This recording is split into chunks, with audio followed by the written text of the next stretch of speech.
My fiancé looked across the table and said calmly, I want a prenup. I'm not betting my future on you. I just nodded. That's smart, I said.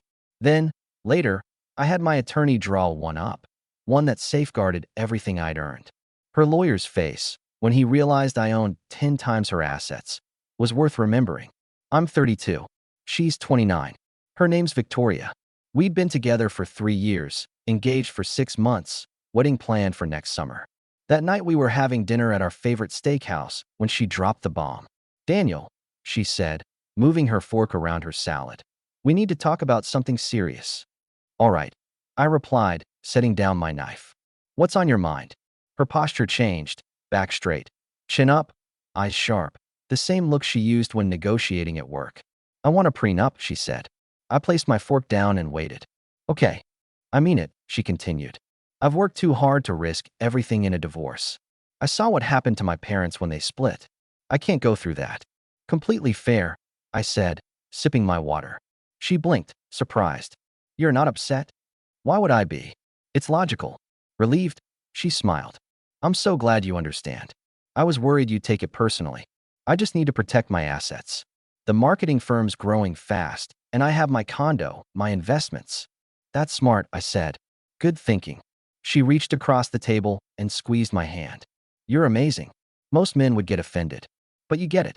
I just can't risk my future on anyone, even you. That line stung, though I didn't show it.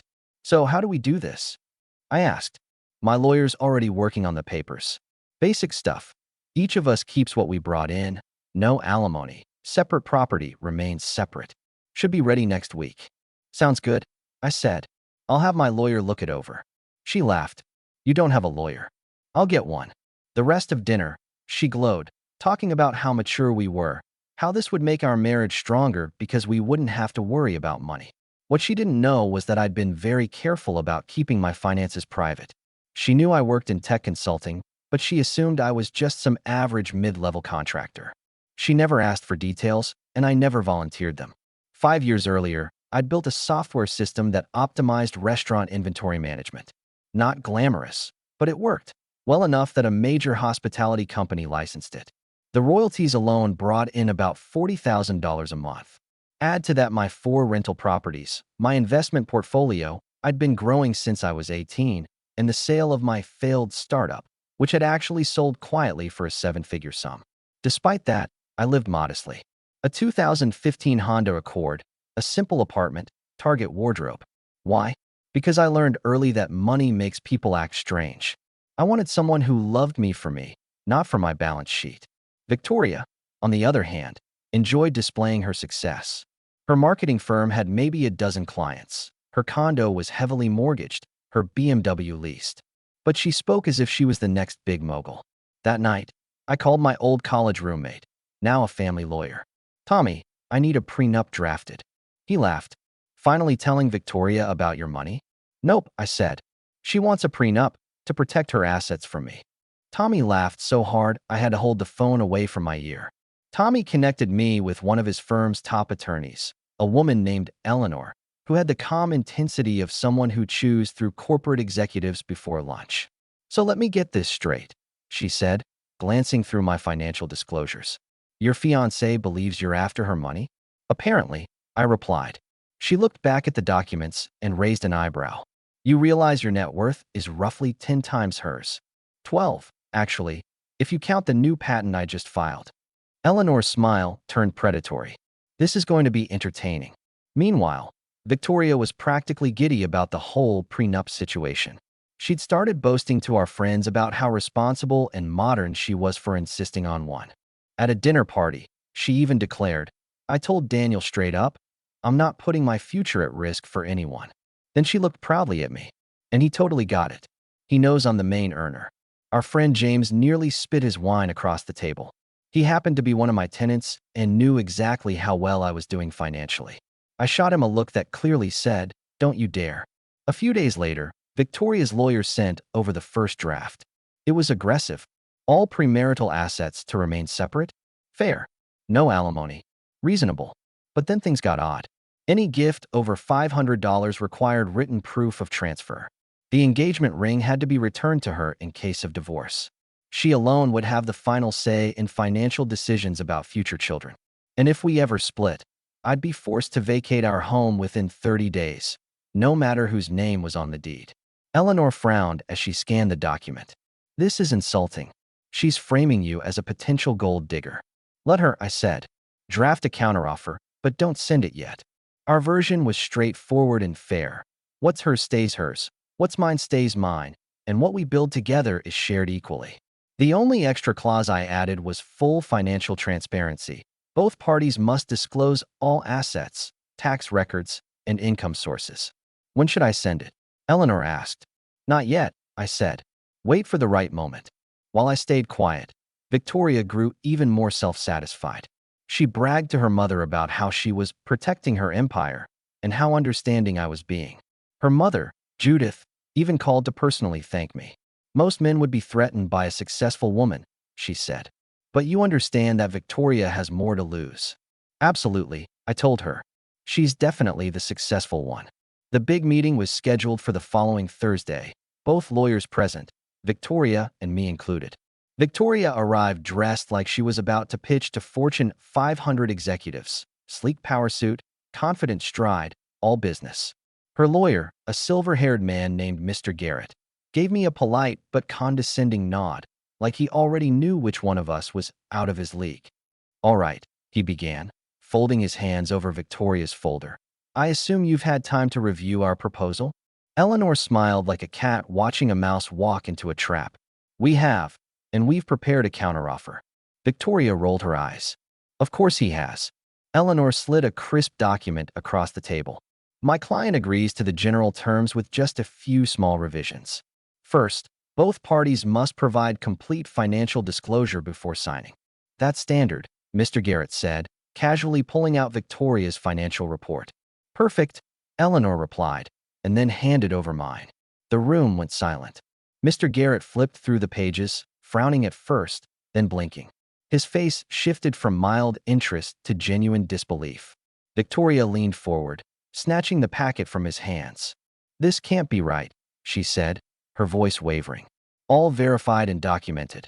Eleanor replied smoothly. Victoria's knuckles whitened as she turned the pages. For rental properties, software royalties, $40,000 a month? Daniel, this is a joke, right? No joke, I said calmly. Mr. Garrett cleared his throat. Perhaps we should take a short break. No, Victoria interrupted sharply. Daniel, why didn't you tell me about this? You never asked, I said. You always said love shouldn't depend on money. But I thought. You thought what? I said quietly. That you were doing me a favor by being with me? That I should feel lucky to have someone as successful as you. Eleanor jumped back in, professional and steady. Given the disparity in assets, my client is willing to waive any claim to Miss Keller's business or property, as long as she agrees to do the same. Victoria was still staring at the paperwork, her voice small. You sold a company for $2 million? 2.3, I corrected. And I drive a Honda because it gets great gas mileage. Mr. Garrett dabbed his forehead with a napkin. Victoria, perhaps we should discuss privately. You let me think I was the successful one, she said, her voice trembling.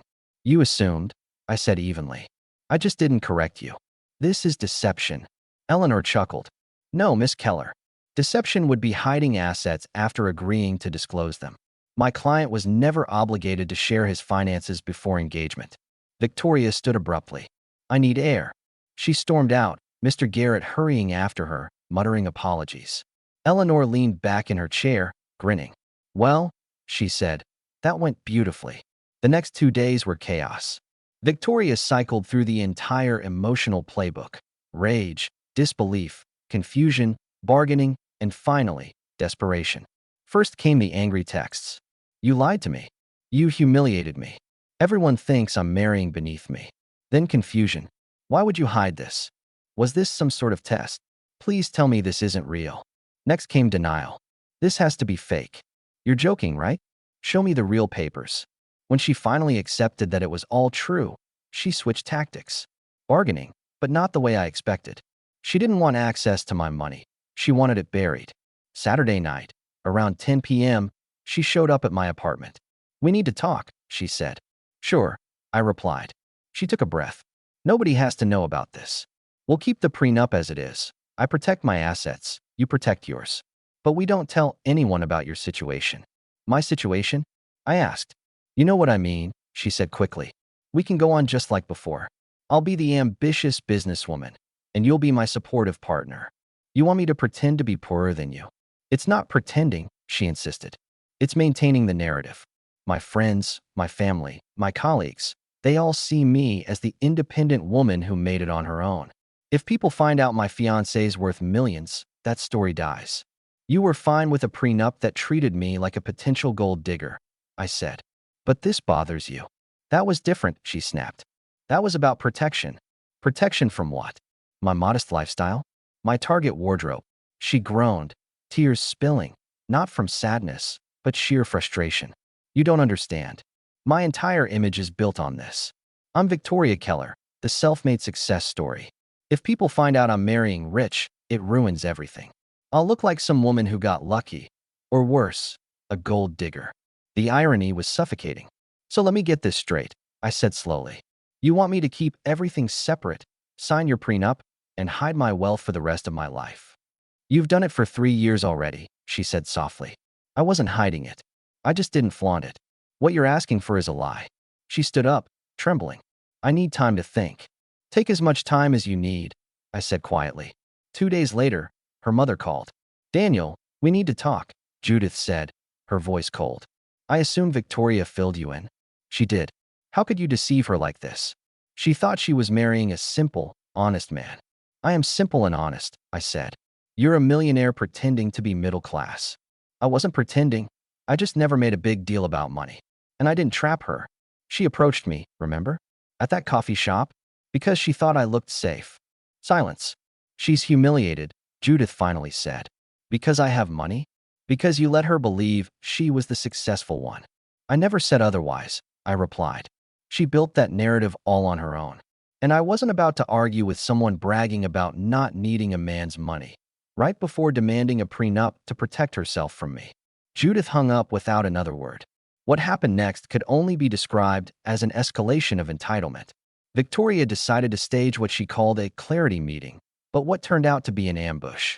She gathered her 3 closest friends, Natalie, Qley, and Rebecca, and invited me to Natalie's apartment for what they clearly believed would be an intervention. As soon as I walked in, Natalie started. Daniel, we understand you're upset about the prenup. I'm not upset about the prenup, I said evenly. Qley crossed her arms. Then this deception has to stop. Pretending to be rich just to make Victoria look bad? That's manipulative. I blinked. Wait, you think I'm pretending to be rich? Rebecca pulled out her phone. We checked. There's no public record of any company you supposedly sold. Your LinkedIn says you're just a consultant. Because I am a consultant, I said. Making 40 grand a month. Qley scoffed. Plus rental income and investments? Come on. Victoria sat stiffly, watching, arms crossed. They think you're lying, Daniel. Trying to humiliate me. Victoria, I said quietly. You've seen the documents yourself. Documents can be forged, she said flatly. Eleanor had warned me this might happen, so I came prepared. I took out my phone, logged into my banking app, and turned the screen toward them, showing balances, monthly deposits, and even property tax receipts for my rentals. The room went silent. Natalie finally exhaled. Holy okay. So what exactly is this meeting about? I asked calmly. Me having money? Rebecca glanced at Victoria. Vic, he's clearly loaded. I know, Victoria snapped. Then what's the issue? Natalie asked. Victoria shot up from her seat. The issue is that he made me look like an idiot for 3 years. I've been bragging to everyone about being the successful one, explaining investments to him like he was clueless, and all this time. You had some great ideas about SEO. Actually, I offered. Don't, she warned, glaring. Qley frowned, doing math in her head. If he's that wealthy, why does he even want to marry you? The question hit like a gunshot. Victoria's head whipped toward her friend. Excuse me. I mean, no offense, Qley stammered. But if he's really that rich, he could be with anyone. Models, influencers, actresses. So what? I'm not good enough. Victoria demanded. The friends exchanged uneasy looks. Natalie tried to soften it. Maybe he actually loves you, Vic. Victoria's voice was sharp. Or maybe it's a game. Some kind of power trip. Rich guy pretends to be poor, wins over the ambitious woman, then humiliates her. That's insane, I said. I fell in love with you because you were funny, determined, and we clicked. Your money never mattered to me, but you needed to feel superior. You chose that dynamic. She slapped me hard. The sound echoed. Her friends gasped. I straightened up, jaw tight. We're done. Daniel, wait. Natalie called after me, but I was already out the door. The next morning, Victoria showed up at my door holding coffee and what she called an apology, though it didn't really sound like one. I shouldn't have hit you, she said softly. But you have to understand how this looks from my side. From where I'm standing, I said. A week ago you wanted a prenup because you didn't want to risk your future on me. Now you're furious because I have money. You see how that doesn't make sense? It's not about the money. It's entirely about the money. She brushed past me into my apartment without waiting to be invited. For the first time, she actually looked around. Her eyes lingered on the subtle details she'd always overlooked. The abstract art on the walls. Real originals, not prints. The understated wristwatch I wore daily. A Patek Philippe. The coffee machine on the counter. A La Marzocco, though you'd only notice if you knew. Oh my God, she murmured. It was all here. You never hid any of it. I never did, I said. You just didn't see it. She sank onto my couch, the same one she'd once called a surprisingly comfortable IKEA piece. It was, in truth, a $15,000 custom design built to look plain. The wine you brought to my parents' anniversary, she said suddenly.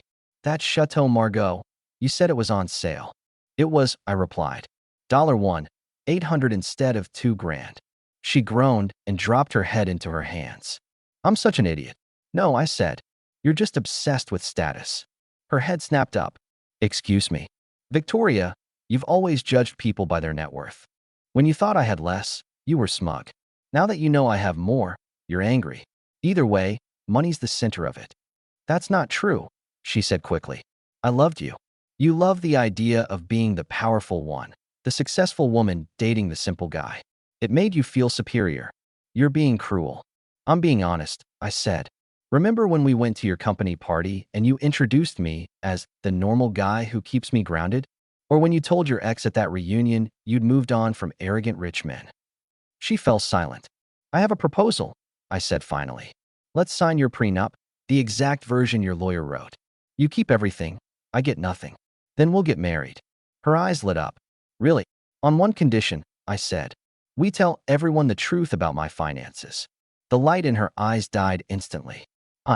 I can't do that. Why not? Because then people will think I'm marrying a rich man. You don't understand. My whole brand depends on being independent. I understand perfectly, I said. It's your ego. She stood up, trembling. I need to think. That afternoon, her lawyer, Mr. Garrett, called me. Mr. Daniel, we need to discuss an update to the prenup, he said cautiously. What now? Victoria wants to proceed with the original agreement, but include one additional clause, a non-disclosure agreement regarding your assets. Eleanor joined the call immediately. An NDA? About his own finances?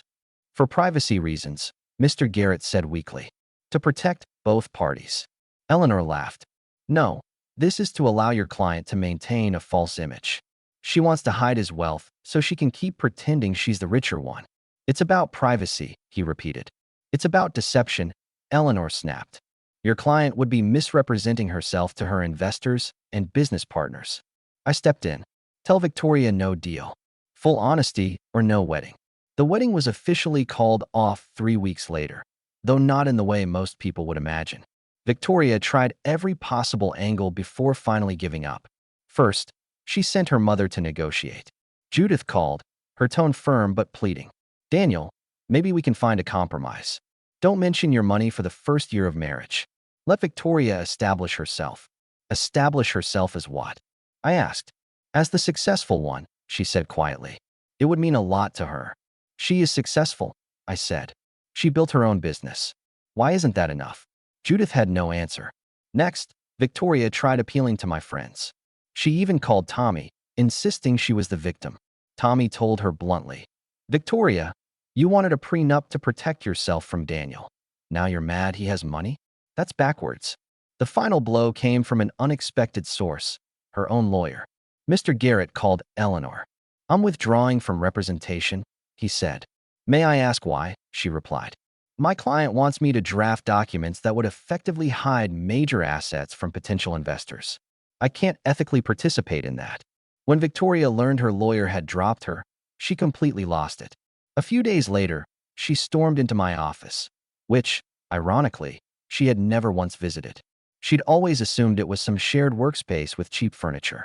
The receptionist buzzed me. Mr. Daniel, there's a Ms. Keller here to see you. She doesn't have an appointment, but she's very insistent. Send her up, I said. When the elevator doors opened, she stepped out and froze. The panoramic skyline, the polished mahogany desk, the glass walls, it wasn't what she'd pictured. This is your office? She asked quietly. Yes. How long have you worked here? 3 years before we even met. She sank into a chair, defeated. I really didn't know you at all, did I? You knew me, I said gently. You just didn't know my bank account. That's part of you, she murmured. Not really, I replied. The money doesn't change who I am. I'm still the guy who watched bad TV with you, brought soup when you were sick, listened to you vent about clients. It changes everything, she said, tears starting to fall. Every dinner, every time I paid because I thought I made more, every lecture I gave you about savings or business, you must have been laughing at me. I wasn't laughing, I said softly. I was loving you. There's a difference. She covered her face with her hands. I can't do this. I can't marry someone who makes me feel small. I never made you feel small, Victoria. You feel small because your self-worth depends on being more successful than your partner. That's not love. That's insecurity. So that's it, she whispered. 3 years just gone. You ended it, I said. The moment you decided your image mattered more than our reality. She left the engagement ring on my desk and walked out without looking back. The aftermath was about what you'd expect. Victoria told anyone who would listen that I'd deceived her, that I'd hidden my wealth to trap her. Some people believed it, most didn't. The story didn't add up. He's a terrible man because he's rich isn't exactly a compelling narrative. She started dating again soon after, a teacher named Nathan. Within a month, she was digging through his finances, convinced he was another secret millionaire. He wasn't. He made 60 grand a year. She dumped him for being too poor. The irony was painful. Her business started faltering, not because of me, but because her brand, the fiercely independent self-made woman, took a hit when investors learned she'd tried to make me sign an NDA about my money. Suddenly, people questioned her authenticity. Last I heard from Judith, Victoria was in therapy, trying to understand why she needed to feel financially superior to the person she loved. As for me, I moved on. 6 months later, I started dating an ER doctor named Grace. By our third date, I told her about my finances. Her response, cool. Want to split the check? We're getting married next month, with a prenup. A fair one. The funniest part? Victoria messaged me last week. I see you're engaged, she wrote. Did you tell her about your money? And she still said yes. I replied, yep. Crazy, right? Almost like some people value more than a bank account. She blocked me right after. Looking back, I don't regret staying quiet about my wealth at first. It revealed who truly valued me, though I wish that person had been Victoria. But people show you who they are when power, pride, and truth collide. She didn't hate the prenup. She hated the reflection it held up. In the end, the prenup wasn't the problem. It was the mirror, and Victoria didn't like what she saw.